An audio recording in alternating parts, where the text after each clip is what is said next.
6:12 happening today. The U.S. Supreme Court is set to release new decisions this morning. It is the first day in a busy week for the High Court. WLWT News 5's Christopher Salas is in our Washington bureau breaking down what's on the line. Well, here at the Supreme Court, we are expecting more than a dozen decisions over the next 3 days on a range of issues that could impact everyday Americans and presidential candidates. We'll start there, the court deciding whether former President Donald Trump is immune from criminal prosecution in his federal election interference trial. Then on abortion, the Supreme Court is weighing whether hospitals receiving federal funds have to perform the procedure in medical emergencies, even in states with sweeping bans. The justices are also weighing content regulations on social media, a nationwide settlement stemming from the opioid epidemic, and whether to overturn a ruling that says when laws aren't crystal clear, judges defer to federal agencies. Legal experts say it could impact environmental regulations, workplace standards, consumer protection laws, and immigration laws. Today, Thursday, and Friday are the last 3 days scheduled for the court. The expectation is they will release all of the decisions by Friday, and their term will officially end. At the Supreme Court, I'm Christopher Salas. American veterans convicted by the military under a law that banned gay sex are expected to be pardoned. President Biden expected to announce the pardon proclamation later today. It applies to people convicted from 1951 through 2013. That is an estimated 2,000 people. Anyone convicted of non-consensual sexual acts will not be pardoned, and a pardon does not immediately change a person's discharge status. Veterans who receive one will still have to apply to a military board of corrections to have their records changed. All right, local shelters dealing, they kind of love it, with an influx of kittens right now, but they really are looking for folks to open up their homes to foster or adopt. In fact, more than 20 kittens are actually at the Ohio Alley Cat Resource Center waiting to find their forever homes, all of them coming in just the last week or so. More could be on the way as this is kitten season. The group is also very passionate about making sure to control the cat population. So they have a on-site clinic that performs almost 50 spay and neuters every day. This is quite the operation, about 10,000 every year. They perform the surgeries for only $60. And the goal, as I mentioned, is really to try and control that cat population in Cincinnati. You can really tell us how many days or weeks that you have to provide a safe home. So it's a time that a cat or a kitten or a litter of kittens can really decompress and just get out of the shelter environment to get prepared for spay and neuter surgery and then eventual adoption. Kittens are more prone to suffering from the extreme heat than cats are, so the shelter does encourage anyone to contact the center with any questions on what you should do if you see some outside. All right, 6:15. It was amazing seeing the operation that they have there yesterday because they have vets, they have vet techs, vet assistants. They are all there just making sure that all of these cats get spayed, get neutered. It was a wild, wild operation. And it's hugely beneficial. Our neighborhood, we had an issue a few years ago, and one neighbor, there's a handful of them, but my neighbor Kelly, she takes them, gets them fixed, finds homes for them. It's impressive, and now it's not a problem anymore. It's huge. It's a very big deal. So, yes. And we talked about how they don't love to be warm. We're getting that cold front move through, but we got to deal with some rain that's very much needed. Right, we've got the muggy air today. We have a cold front coming in. So today, plan on off and on showers, thunderstorms. You're going to see the rain way more frequently today than yesterday. Today is the wetter of the two, and that cold front comes in this evening. Once it passes by, we're going to have some great weather to get outside over the next week or so. Looking at the live radar right now, you can see over the last hour or so, we've had the rain and thunderstorms drift in, especially in through our Kentucky communities, kind of focused south of the 71-75 split. There have been a couple of showers in through Ohio, but for the most part, areas of the 275 loop have been dry.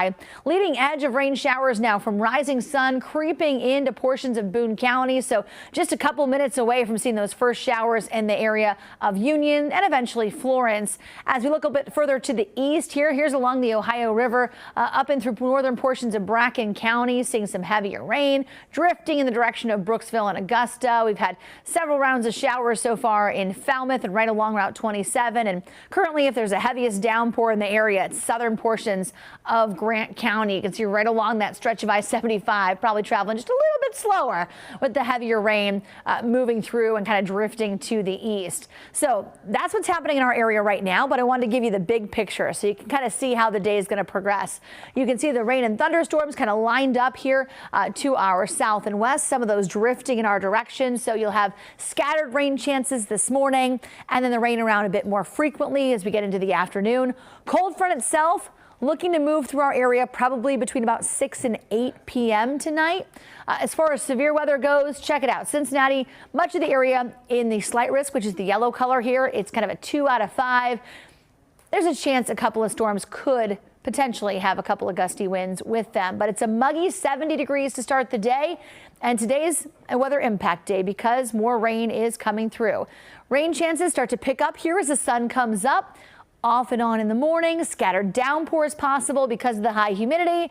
Not so much light sprinkles, but intense downpours, some decent lightning at times this afternoon as well. And that rain continues off and on into the evening. When the front comes through, it shuts off the waterworks. So check it out here on the Futurecast. Waking up to increasing clouds.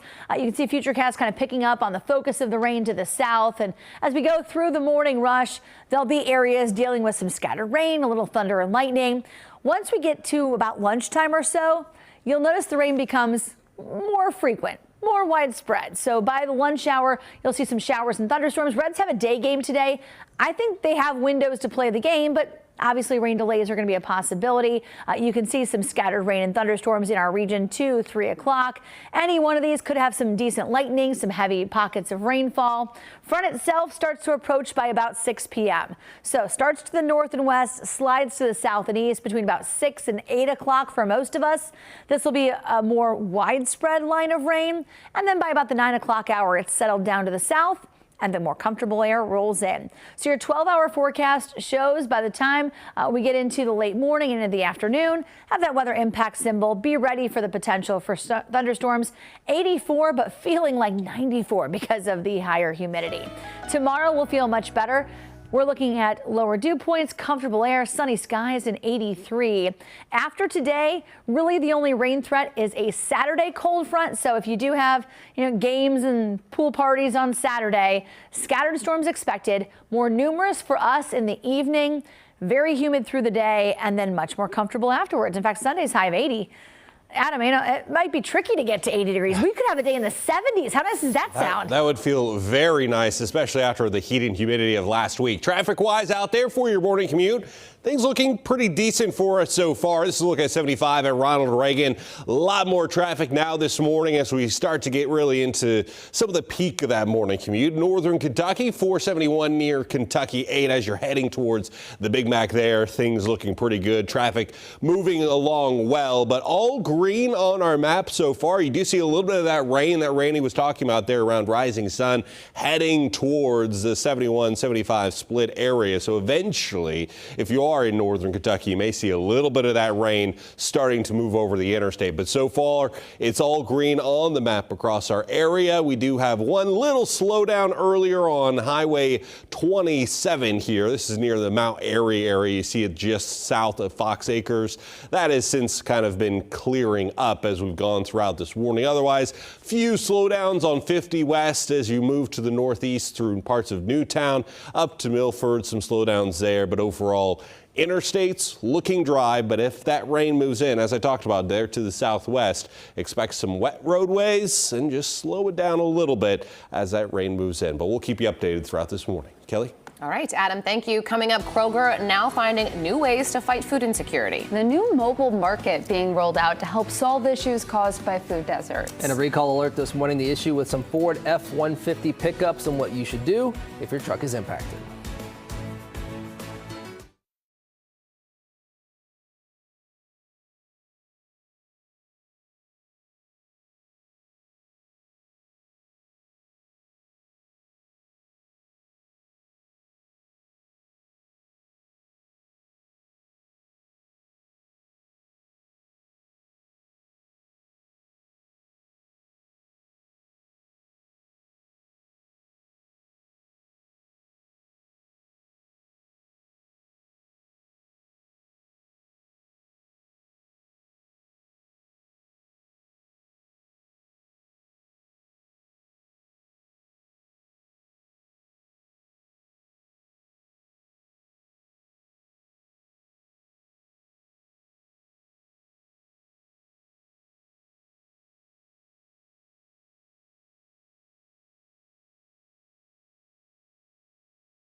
You're watching WLWT News 5, leading the way. We're at 6:25 here on your Wednesday. A recall alert for you this morning if you drive a Ford truck. Ford recalling more than 500,000 of its F-150 pickups in the United States because of a transmission problem. Yeah, and Ford says there is an issue which can cause the trucks to shift to first gear unexpectedly, probably causing a driver to lose control.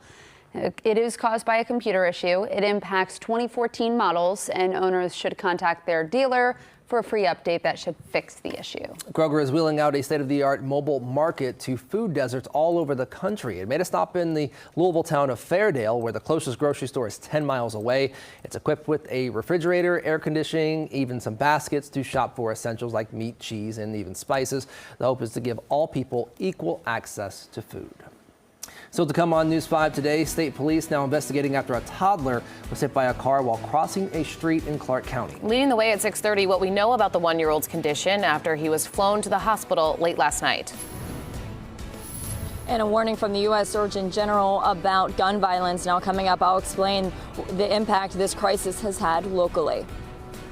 And we're looking at the live radar this morning. You can see some rain making its way into Boone County. A little heavier the further south you go, but everybody gets some rain today. We need it. We'll have the timeline for when we go from scattered rain to more numerous downpours and just how much to expect coming up at 6:30.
Now on WLWT News 5 today, more rain and storms on the way. I'm tracking when the main line rolls through and just how much we get today.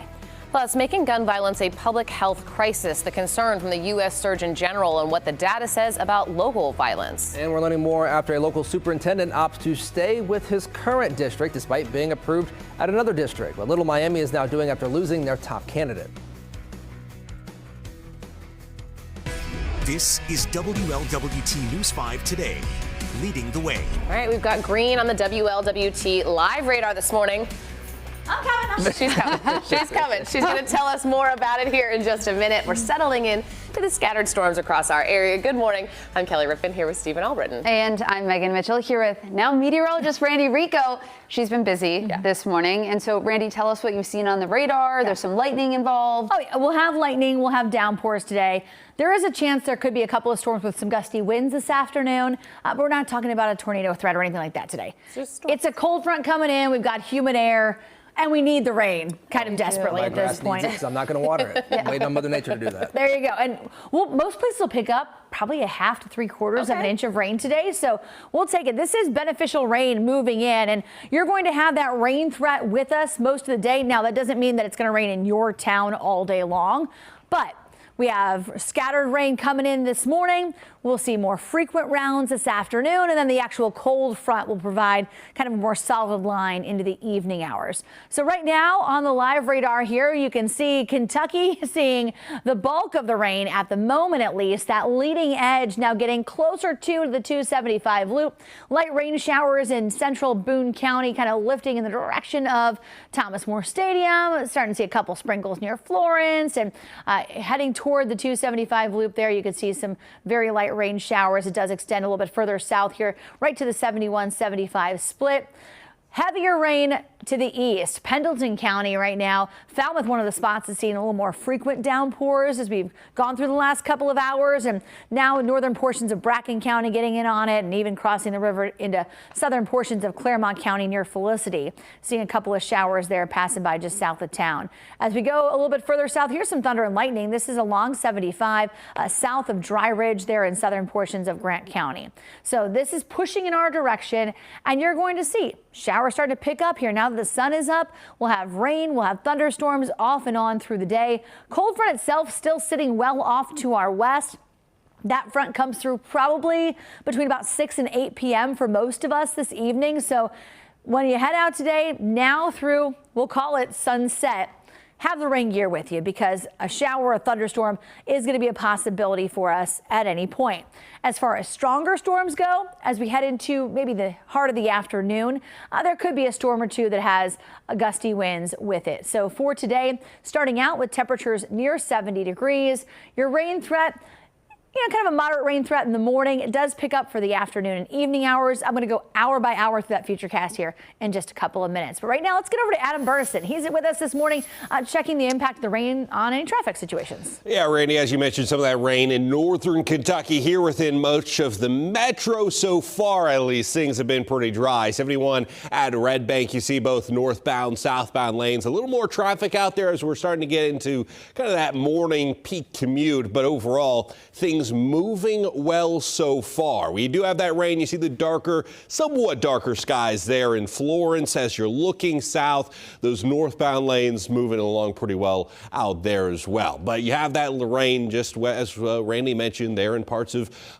Boone, eventually Kenton, Campbell County. That's going to be moving in towards 275, that 71-75 split area. So you do want to be careful through that area. Otherwise, it's green through the rest of our region and metro here around the 275 loop, 71-75 south. So if you are traveling from Mount Mason Montgomery Road to downtown, about 17-minute commute there, 22 minutes, 74 eastbound Harrison to I-75, and then coming in from 275 to the Brent Spence Bridge, running about 7 minutes. So far, things running smoothly, but that rain could change things, so we'll keep you updated through this morning. Megan? All right, Adam, thank you. 6:33 happening right now, an urgent focus on gun violence by America's top doctor. The Surgeon General calls it a national health emergency. WLWT News 5's Danielle Dindek is live with a breakdown of the report and the impacts on gun violence in our region. Danielle. The U.S. Surgeon General says guns are responsible for the leading cause of deaths among young people. This announcement came just days after a teenager was shot and killed. That happened just over the weekend. So Dr. Vivek Murthy now calling for more action from Congress, such as gun laws. That would include requirements for gun storage, banning assault weapons, and universal background checks. It's something community advocates say they can get behind as efforts across the city look to provide resources to prevent violence. We've been waiting and hoping for a long time. There's people that's been trying to fight and get that. So yeah, we're glad to see it. And the reason why, because maybe hopefully at this point we could start getting some major resources in these communities. There's some top quality, mental health people in the community, meeting people where they at. Cincinnati city data shows from January through June 1st, 130 shooting victims, actually down from the same period last year. But 27 of those victims died compared to 26 in 2023. The neighborhoods of Avondale, Roselawn, and Over the Rhine seeing the most shootings. Now, the public health emergency from the U.S. Surgeon General really puts gun violence at a top priority, similar to what happened to tobacco a few years back. Reporting live, Danielle Dindak, WLWT News 5. Danielle, thank you. Coming up on 6:35, new on WLWT, Ohio State Highway Patrol is investigating after a toddler was hit by a car near Dayton. It happened on Dale Avenue in Clark County just after 7 last night. Investigators tell us a 1-year-old boy was crossing the road when he was hit by a car pulling out of a driveway. That boy was rushed to a local hospital, then flown to Dayton Children's with serious injuries. Right now, it's not clear if that driver will face any charges.